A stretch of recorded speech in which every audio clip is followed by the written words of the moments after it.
श्रावण मास के इस शिव महापुराण कथा श्रृंखला में मैं आपका स्वागत करती हूँ।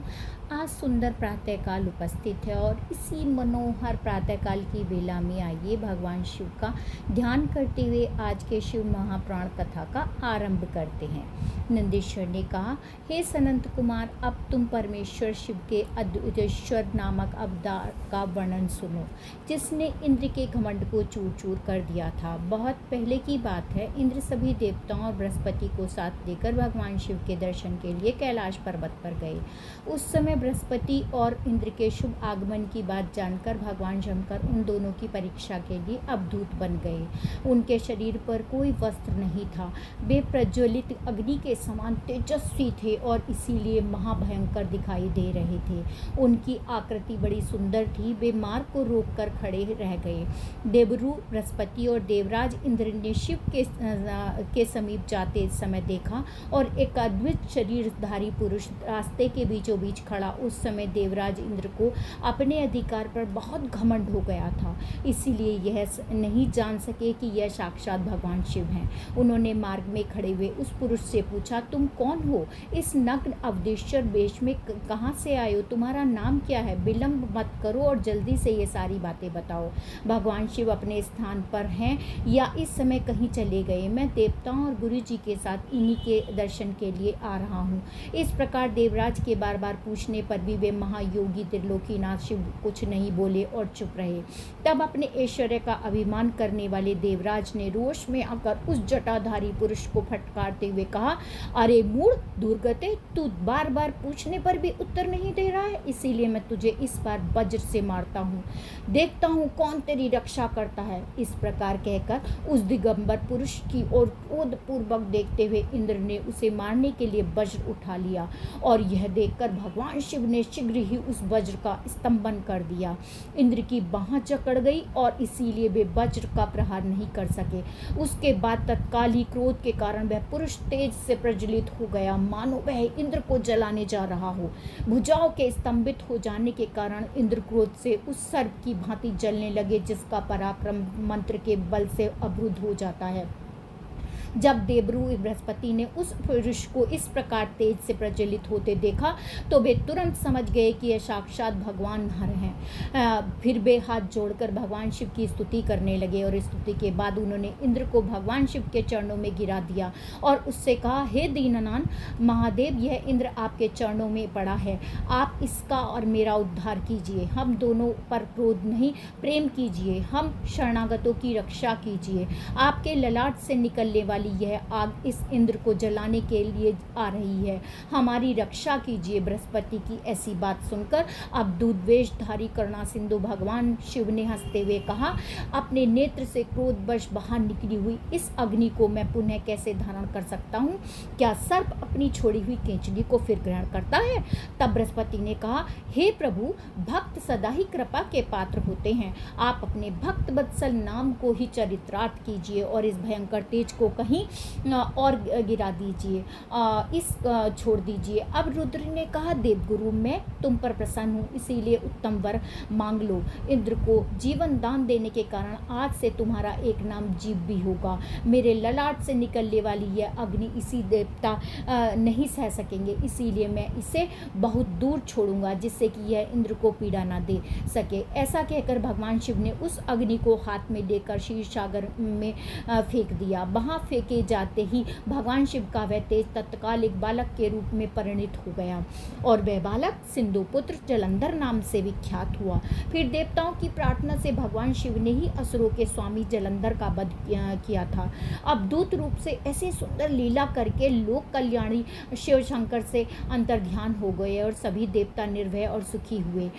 इंद्र और बृहस्पति भी इसी प्रकार से मुक्त हो गए जिसके लिए उनका आगमन हुआ था। वह भगवान शिव का दर्शन पाकर वे कृतार्थ हो गए और फिर अपने अपने स्थान चले गए। जो मनुष्य प्रतिदिन एकाग्रचित होकर इस कथा को सुनता है, सुनाता है, वह इस लोक में संपूर्ण सुख का भोग करके अंत में शिव की गति को प्राप्त करता है। हे मुनिश्रेष्ठ, अब भगवान शंभु के नारी संदेह भंजक बिंजु अवतार का वर्णन सुनिए, जिसे उन्होंने अपने भक्त पर दया करके ग्रहण किया था। विदर्भ देश में सत्यरंभ नाम से एक प्रसिद्ध राजा थे, जो धर्म में तत्पर रहते थे। शिव भक्तों से प्रेम करने वाले थे। पृथ्वी का पालन करते हुए उनका बहुत समय सुखपूर्वक व्यतीत हो गया। उसके बाद किसी एक समय शाल्ब देश के राजाओं ने उस ओर राजधानी पर आक्रमण करके उसे चारों ओर से घेर लिया।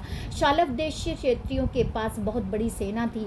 राजा सत्यरथ का बड़ा भयंकर युद्ध हुआ। शत्रुओं के साथ दारुण युद्ध करके उनकी भारी सेना नष्ट हो गई और देव युग से राजा भी शालों के हाथ से मारे गए। उन नरेश के मारे जाने पर मरने से बचे हुए सैनिक वहां से भाग गए और उस समय भी धर्म राज सत्यरथ की महारानी शत्रुओं से घिरी होने पर भी कोई प्रयत्न करके रात्रि के समय उस नगर से बाहर चली गई। उस समय वह गर्भवती थी, शोक से संतप्त थी। भगवान शंकर का चिंतन करती हुई वह धीरे धीरे पूर्व दिशा की ओर बहुत दूर निकल गई।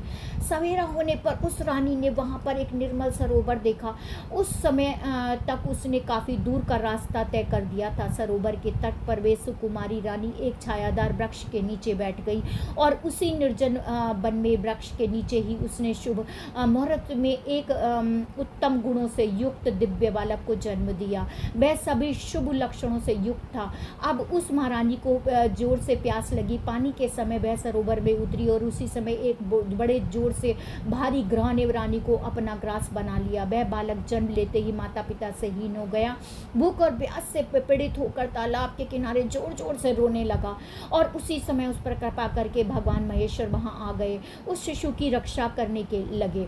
उनकी प्रेरणा से वह ब्राह्मणी अकस्मात वहां आ पहुंची और विधवा थी। घर घर भिक्षा मांगकर अपना निर्वाह करती थी और अपने 1 वर्ष के बालक को गोद में लिए हुए उस तालाब के तट पर पहुंची थी। उसने एक अनाथ शिशु को वहां क्रंदन करते हुए देखा। निर्जन वन में उस बालक को देखकर ब्राह्मणी को बड़ा विस्मय हुआ और मन ही मन सोचने लगी। उसने सोचा, यह नवजात शिशु, इसकी नाल भी नहीं है, भी अभी तक नहीं कटी, वह पृथ्वी पर पड़ा है। इसकी माँ भी कहीं नहीं दिखाई दे रही, पिता बहुत दूर तक नहीं है, सहायक भी नहीं है, दिखाई नहीं दे रहा। न जाने किसका पुत्र है, इसका किसी से कोई संबंध नहीं। इसे मेरे द्वारा करुणा उत्पन्न हुई और मैं उस बालक को अपने और पुत्र की तरह पालन पोषण कर सकती हूँ, लेकिन उसके कुल और जन्म का मुझे पता नहीं है, इसीलिए इसे छूने का साहस नहीं हो रहा है। इस प्रकार वह ब्राह्मणी अब सोच रही थी। उसी समय बड़ी बड़ी लीलाएं करने वाले भगवान महेश्वर एक सन्यासी का रूप धारण करके अचानक वहां पर आ गए और शिव ने हंसकर उससे कहा, हे ब्राह्मणी, अपने चित्त में संदेह और खेद को त्याग दो। यह बालक परम पवित्र है, तुम इसे अपना ही पुत्र समझो और इसका प्रेम पूर्वक पालन करो। अब तब ब्राह्मणी ने कहा, हे प्रभु, आप मेरे भाग्य से यहाँ पधारे हैं, इसमें संदेह नहीं है कि मैं आपकी आज्ञा से इस बालक का अपने पुत्र की भांति पालन करूंगी। फिर भी मैं ये जानना चाहती हूँ कि वास्तव में यह कौन है, किसका पुत्र है, आप कौन है जो इस समय यहाँ पधारे हैं। विशुबर, मेरे मन में बार बार यह बात आ रही है कि आप करुणा सिंधु भगवान शिव हैं और यह बालक पूर्व जन्म में आपका कोई भक्त रहा होगा। किसी कर्म दोष के कारण वह इस दुरस्त अवस्था में आ गया है। इसे भोग कर वह पुनः आपकी कृपा से परम कल्याण का भागी होगा और मैं भी आपकी माया से ही मोहित होकर मार्ग भूलकर यहाँ पर आई हूँ। शायद आपने ही इसके पालन के लिए मुझे यहाँ पर भेजा है। तब भिक्षु प्रवर उस भगवान शिव ने कहा, हे ब्राह्मणी, यह बालक शिव भक्त विदर्भ राज सत्यरथ का पुत्र है। सत्यरथ शाल्ब देश के क्षत्रियों ने युद्ध में मार डाला है। उनकी पत्नी अत्यंत व्यग्र होकर रात्रि में अपने महल से बाहर भागकर आ गई थी और यहाँ आकर उसने इस बालक को जन्म दिया है। प्रातःकाल होने पर प्यास से पीड़ित होकर वह सरोवर में उतरी पानी पीने के लिए और उसी समय देवेश एक ग्रह ने आकर उसे अपना आहार बना लिया है। इस राजकुमारी के पिता विदर्भ राज पूर्व जन्म में पांडे देश के राजा थे। वे सभी धर्मों के ज्ञाता थे और संपूर्ण पृथ्वी का धर्म पूर्वक पालन करते थे। एक दिन प्रदोष काल में राजा भगवान शंकर का पूजन कर रहे थे और बड़ी भक्ति से भगवान की आराधना में संलग्न थे। उसी समय नगर में चारों ओर भारी कोलाहल मच गया।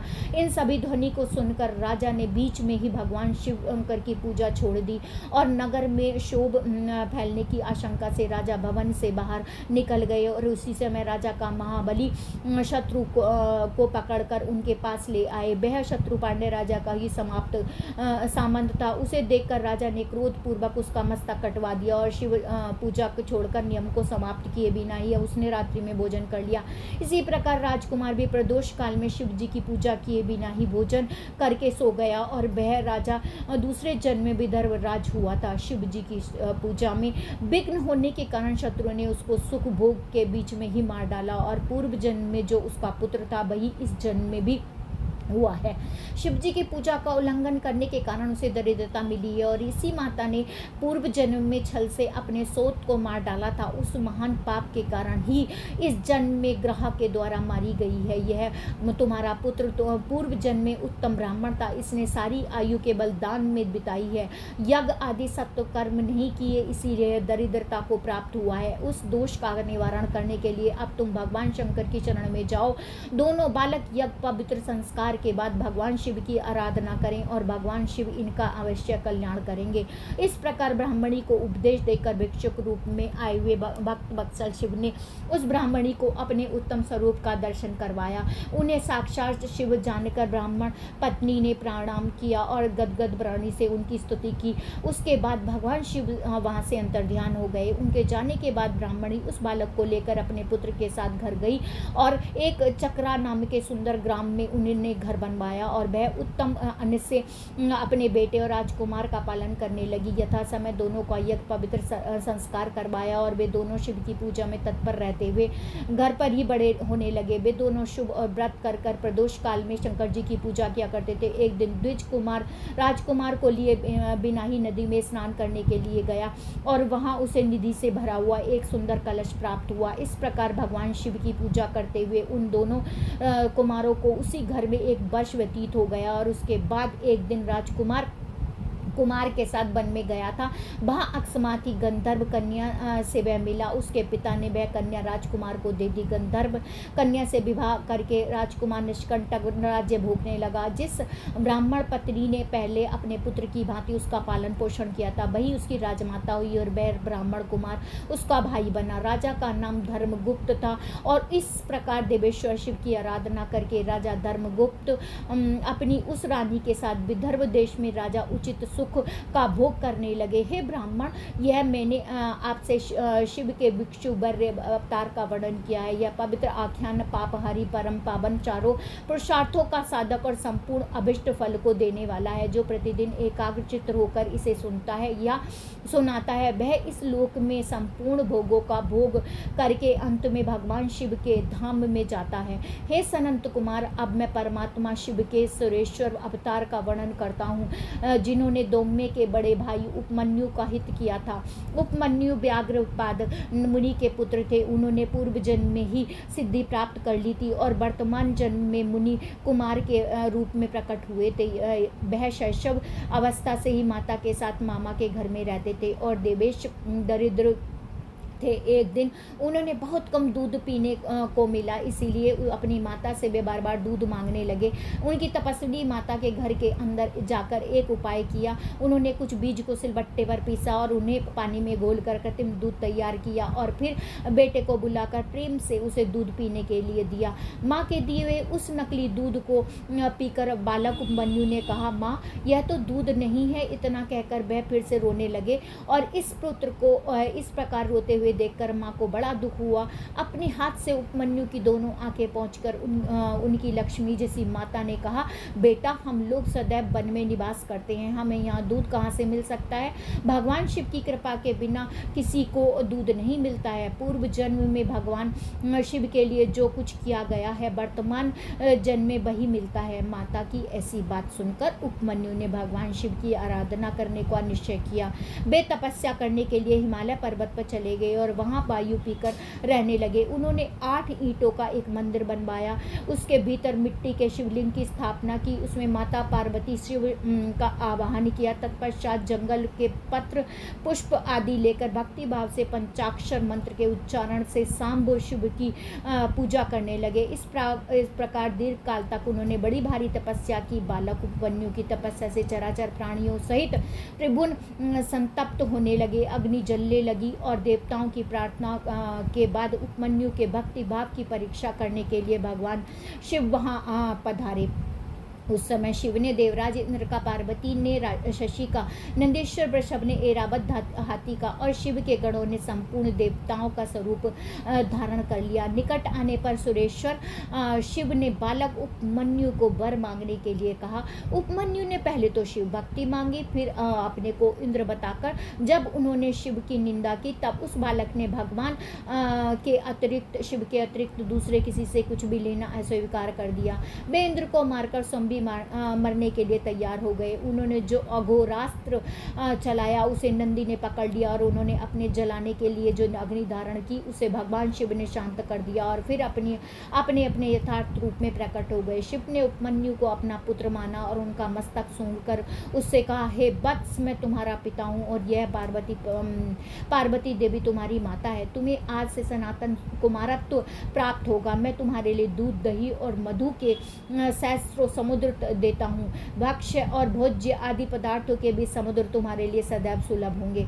मैं तुम्हें अमृत अपने गणों का अधिपत्य प्रदान करता हूँ। इस प्रकार शंभु ने उपमन्यु को बहुत से दिव्य वर दे दिए। पाशुपत व्रत, पाशुपात ज्ञान का व्रत का उपदेश दिया, प्रवचन करने की शक्ति दी और अपना परम पद अर्पित किया। फिर दोनों हाथों से उपमन्यु को हृदय से लगाकर उसका मस्तक सूंघा और देवी पार्वती को सौंपते हुए कहा, देवी यह तुम्हारा पुत्र है। पार्वती ने भी बड़े प्रेम से उनके मस्तक पर अपना कर कमल रखा और उन्हें अक्षय कुमार पद प्रदान किया। शिव ने संतुष्ट होकर उनके लिए पिंडीभूत और अविनाशी साकार क्षीर सागर प्रस्तुत कर दिया और साथ ही योग संबंधी ऐश्वर्य, नित्य संतोष, अक्षय ब्रह्मा विद्या और उत्तम समृद्धि प्रदान की। उनके कुल और गोत्र के अक्षय होने का वरदान दिया और यह भी कहा कि मैं तुम्हारे इस आश्रम पर नित्य निवास करूंगा। इतना कहकर भगवान शिव अंतर्ध्यान हो गए और उपमन्यु वरदान पाकर प्रसन्नता पूर्वक अपने घर आए। उन्होंने अपनी माता से सारी बातें कह सुनाई और यह सुनकर माता को बड़ा हर्ष हुआ। उपमन्यु सबके पूजनीय और अधिक सुखी हो गए। हे तात, इस प्रकार मैंने तुमसे परमेश्वर शिव के सुरेश्वर अवतार का वर्णन किया। यह अवतार सत्य पुरुष को सदैव सुख देने वाला है। इसकी कथा पाप को दूर करने वाली और संपूर्ण मनोवांछित फलों को देने वाली है। जो इसे भक्ति पूर्वक सुनता है या सुनाता है वह सभी सुखों को भोग कर अंत में भगवान शिव को प्राप्त करता है। और इसी के साथ हमारी आज की शिव पुराण कथा अध्याय 21 यहाँ पर समाप्त होती है। इसी कथा की अगली कड़ी के साथ हम सब मिलते हैं और प्रातःकाल अपने मेरे चैनल को सब्सक्राइब करना ना भूलें। बोलो सदा शिवजी भगवान की जय।